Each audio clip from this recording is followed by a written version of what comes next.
Subscribe कीजिए आपके अपने चैनल मैथ्स गुरुजी आर के गौर को और बेल आइकन को भी प्रेस करें ताकि आने वाली नई वीडियोस के नोटिफिकेशन आपको मिल सके। Okay, now the fifth question. In a class test, the sum of Shefali's marks in mathematics and English is 30. यानी शेफाली ने जितने मैथ में मार्क्स लिए हैं और जितने इंग्लिश में लिए हैं उन दोनों का सम 30 है, उन दोनों का जोड़ 30 है। Had she got 2 marks more in mathematics and 3 marks less in English, अगर उसके मैथ में 2 और अंक आ जाते, 2 ज्यादा अंक आते और हिंदी में 3 कम आते, तो the product of their marks would have been 210.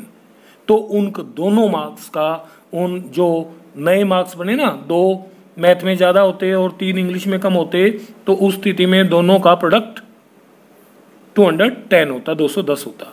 तो find her marks in 2 subject, दोनों विषयों में उसके अलग अलग कितने अंक आए हैं ये हमें ज्ञात करना है। तो हम अज्यूम करके चलेंगे, let marks in mathematics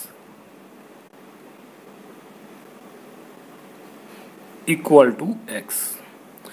okay, और मार्क्स अज्यूम कर लेते हैं इन इंग्लिश। अब देखिए, क्योंकि दोनों का सम कितना है 30 है, तो मैथ और इंग्लिश में टोटल मिलाकर के 30 मार्क्स आए। मैथ में अगर आपने x अज्यूम कर लिए तो इंग्लिश में कितने बचे 30 minus x. Simple, 30 minus x. Clear. अब देखिए कंडीशन है कि अगर वो मैथ में 2 मार्क्स और ज्यादा ले और इंग्लिश में 3 मार्क्स कम ले, इसका मतलब लिखेंगे हम ये condition, if she got 2 marks more in maths and 3 marks less in English, then product of these marks है ना is 210। तो इस बात को अब कैसे लिखा जा सकता है कि भाई मैथ में तो उसके 2 अंक ज्यादा हो जाए, मीन्स x + 2, और इंग्लिश में जो कि उसने मार्क्स प्राप्त किए हैं 30 माइनस एक्स, इससे 3 मार्क्स कम हो जाएं, तो इन दोनों प्राप्त किए गए मार्क्स का प्रोडक्ट, मार्क्स की गुणा 210 हो जाती है। बस इक्वेशन बन जाएगी। तो सॉल्व करें, x + 2 इंटू, इसको सोल्व करेंगे तो 30 minus 3 27 minus x equal to 210। Now अंदर मल्टीप्लाई कर लें, 27x minus x square plus 54 minus 2x, और तो ये 210 को भी इधर ले आओ, ये इधर आगे माइनस का हो गया, 210 equal to 0। Okay, now standard form में लिखते हैं, पहले एक्स स्क्वेयर की टर्म, फिर x की 27 है माइनस 2x प्लस 25x, और जी फिर विदाउट x तो माइनस 210 प्लस 54, तो ये हो गया आपका 156 माइनस 156 इक्वल टू 0। चेक कर लें ना, हाँ 56। तो अब माइनस कॉमन ले लें क्योंकि यहाँ माइनस है, एक्स स्क्वेयर साइन चेंज हो जाएंगे, minus 25x plus 156 equal to 0। अब ये क्वाड्रेटिक इक्वेशन आ गई, जो भी गिवन कंडीशन हमें थी उनके अनुसार ये क्वाड्रेटिक इक्वेशन बनी है। अब इसको सोल्व करेंगे, सोल्व करने पर जो x की वैल्यूज आएंगी वो हमारे मार्क्स आ जाएंगे। तो वी गेट, प्रोडक्ट है 156, तो एक्स स्क्वेयर माइनस 13 और 12 की, 13 और 12, 13x minus 12x plus 156 equal to 0। अब इन फर्स्ट 2 टर्म से और लास्ट 2 टर्म से जो भी कॉमन है आप निकाल लीजिए। दिस इम्प्लाइज वी गेट, पहली टू टर्म से x कॉमन है, x माइनस 13, और लास्ट टू से माइनस 12 कॉमन आएगा, और x माइनस 156 को डिवाइड करोगे 12 से तो 13, और क्योंकि बाहर माइनस है इसलिए प्लस का साइन माइनस हो गया, इक्वल टू 0। तो x minus 13 through out common ले लें, we get to factor x minus 13 और x minus 12 equal to 0। So x की वैल्यूज क्या आ गई, x माइनस 13 को 0 के इक्वल रखें और x माइनस 12 को 0 के इक्वल रखें। ठीक है, तो we get x equal to 13 and यहां से x इक्वल टू 12। तो x की दो वैल्यूज आ गई। अब दो वैल्यूज आ गई तो यहां से भी दो वैल्यूज बनेंगी, तो लिखेंगे if x equal to 13 then दूसरा क्या है 13 माइनस एक्स, यानी कि 30 माइनस 13 इक्वल टू 17। यानी कि अगर मैथ्स में 13 मार्क्स आते हैं तो इंग्लिश में 17 आएंगे। ओके, एंड इफ x की वैल्यू अगर 12 लेंगे तो देन 30 माइनस एक्स, ये वैल्यू निकाल रहे हैं, x equal to 30 minus 12 equal to 18। और अगर मैथ में 12 मार्क्स आए तो इंग्लिश में 18 मार्क्स आएंगे। समझ गए? Therefore if she got 13 marks in maths then तो 17 marks, then got 17 marks in English. Okay, या दूसरी बात क्या हो सकती है, if she got 12 marks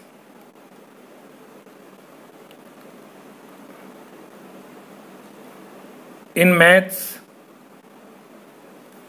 then got 18 marks in English। ठीक है, यही आंसर होगा। Clear? Now it is 6th question. The diagonal of a rectangular field is 60 metre more than the shorter side. If the longer side is 30 metre more than the shorter side then find the sides of the field. तो dear student, इसमें diagonal है, एक rectangular field है और conditions given हैं, उनके आधार पर हमें इस खेत की, इस फील्ड की साइड्स फाइंड आउट करनी है। ओके, तो ये रेक्टेंगुलर फील्ड मान लीजिए ए बी सी डी है और ये ए सी इसका डायगोनल गिवन है। तो ए सी की लेंथ कितनी है, लेंथ तो एक्चुअल दी नहीं, it is 60 metre more than the shorter side. तो हम शॉर्टर साइड अज्यूम करके चलते हैं। Let shorter side of the field equal to x metres. अब शॉर्टर साइड कौन सी है देख लीजिए, ये है या ये है, तो हम ये साइड मान लेते हैं x मीटर्स, कोई दिक्कत नहीं। अब जो कंडीशन गिवन है तो डायगोनल कितना होगा, therefore diagonal is it is 60 metre more than the shorter side, यानी कि डायगोनल की वैल्यू आएगी x से 60 ज्यादा। x क्या है, शॉर्टर साइड, और शॉर्टर साइड से 60 मोर, 60 ज्यादा है। और थर्ड साइड यानी कि लॉन्गर साइड, डायगोनल हो गया, शॉर्टर साइड होगी तो ये है third side, and longer side is equal to 30 metre more than the shorter side, x से 30 मीटर मोर। क्लियर? ये हमने अज्यूम कर लिया। तो इस तरह से अगर हम फिगर में देखें तो लॉन्गर साइड बनेगी ये x प्लस 30 मीटर्स और डायगोनल बनेगा x प्लस 60 मीटर्स ये, और ये शॉर्टर साइड है। तो अगर हम इस ट्राइंगल का प्रयोग करें, ठीक है ना, किसका, इस ट्राइंगल का, सो नाउ तो क्या लगा सकते हैं, तीनों साइड में कोई रिलेशन होती है, पाइथागोरस थ्योरम, है ना। तो क्या लिखेंगे, now in triangle ABC using Pythagoras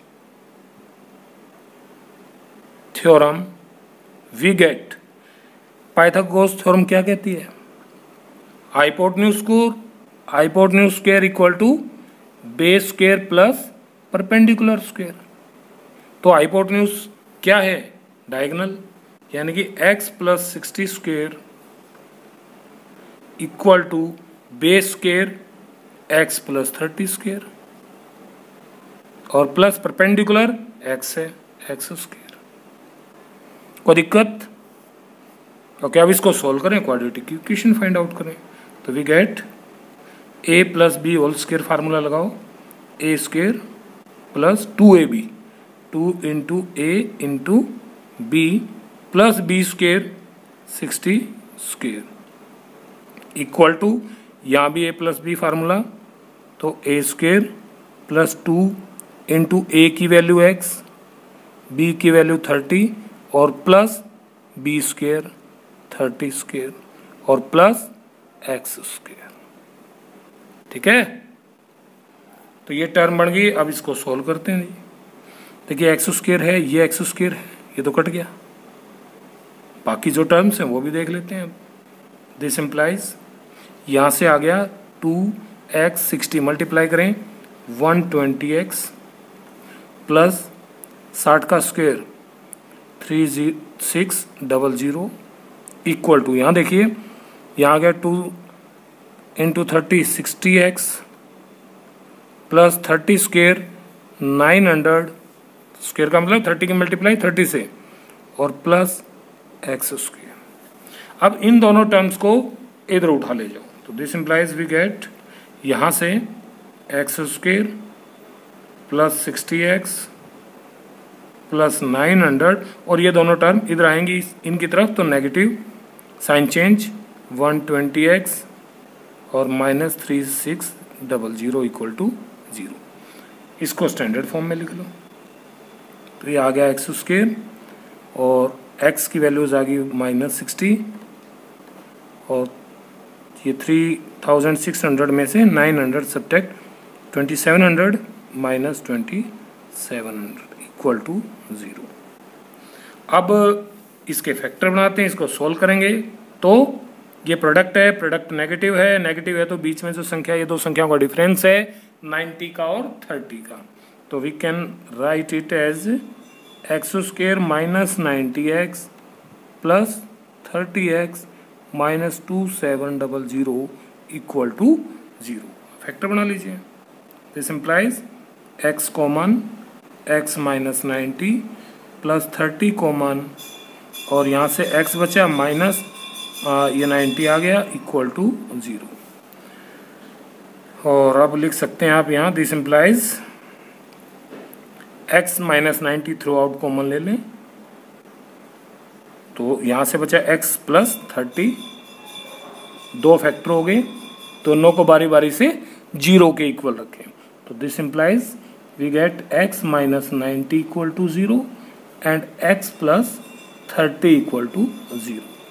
तो यहाँ से x की वैल्यू 90 आ गई, ओके, और यहाँ से x की वैल्यू माइनस 30 आ गई। अब देखिए, क्योंकि x क्या है, x है लेंथ, है ना, शॉर्टर साइड, और लेंथ कभी भी नेगेटिव नहीं होती, तो ये तो हम लेंगे नहीं, लिख देंगे x equal to minus 30 is negative but length never be negative, so x की value 90, therefore shorter side equal to x, और x कितना आ गया 90 मीटर्स, ठीक है। और डायगोनल यानी कि नहीं, दोनों साइड ही निकालनी है हमें। एक बार देखिए स्टेटमेंट में, find the sides of the field, तो शॉर्टर साइड है यानी कि छोटी साइड और बड़ी side, and longer side is, है ना, लेंथ ब्रेड्थ भी कह सकते हैं क्योंकि रेक्टेंगुलर फील्ड है। तो लॉन्गर साइड थी हमारी x प्लस 30, यानी कि x की वैल्यू 90 है, 90 plus 30 equal to 120 meters. Clear?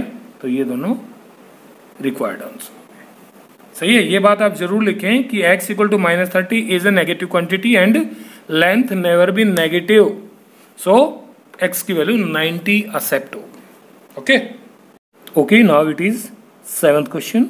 The difference of square of two numbers is 180.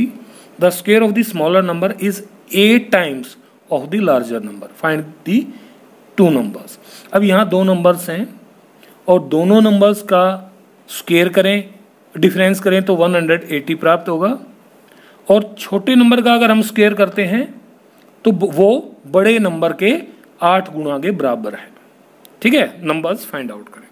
तो डियर स्टूडेंट्स, इसमें हमें दो कंडीशन है, तो वेरिएबल दो अज्यूम करने पड़ेंगे, फिर बाद में एक वेरिएबल में ही इक्वेशन बनाएंगे। देखिए कैसे, लेट लार्जर नंबर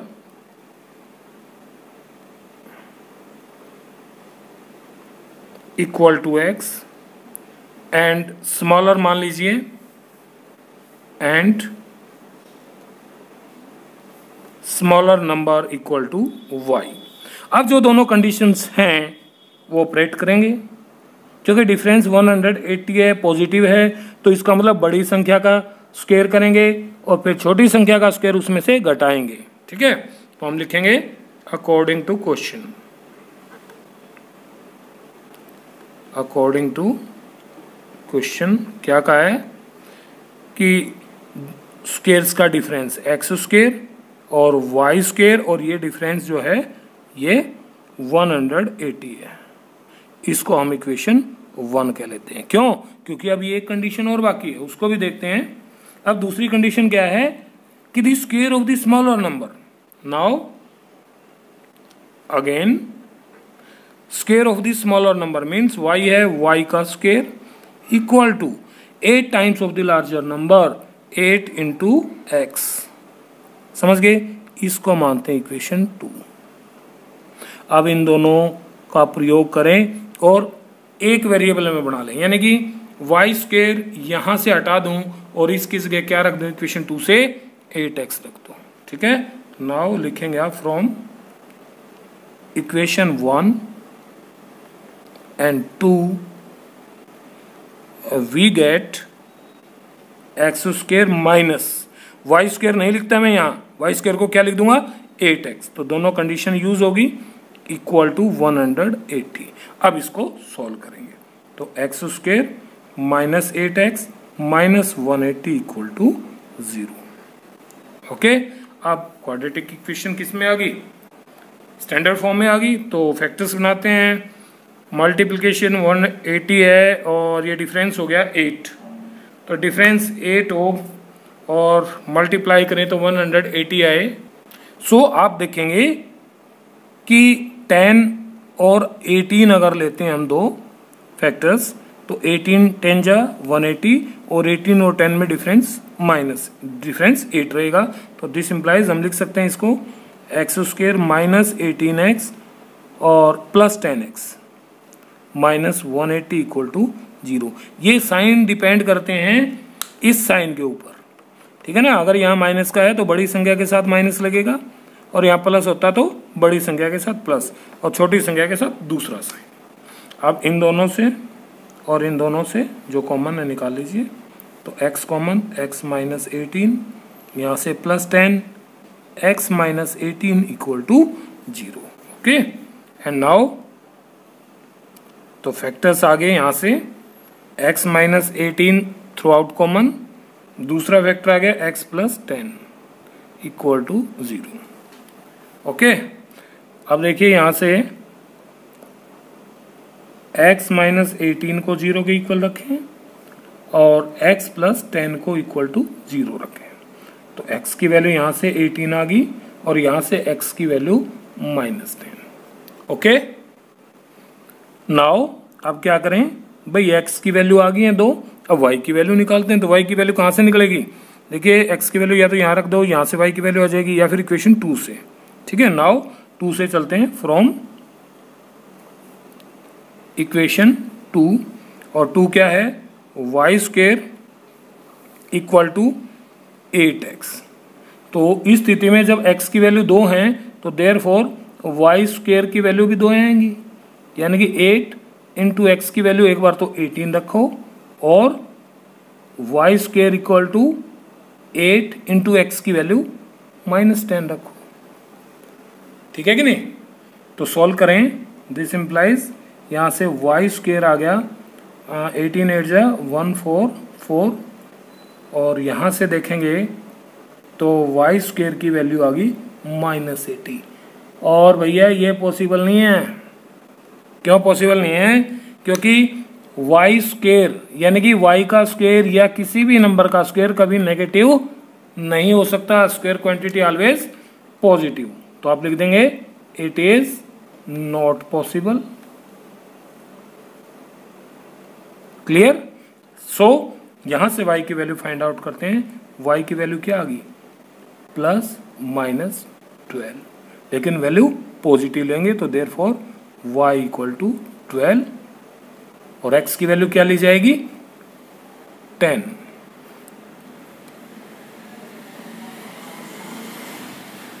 और x की वैल्यू क्या ली जाएगी? 18। तो लिख सकते हैं therefore larger number is x, that is 18, and smaller number is y, and that is 12. तो 18 and 12 are required answer. ठीक है? अगर आपको यह वीडियो पसंद आई है तो चैनल को लाइक करें, शेयर करें और सब्सक्राइब करें।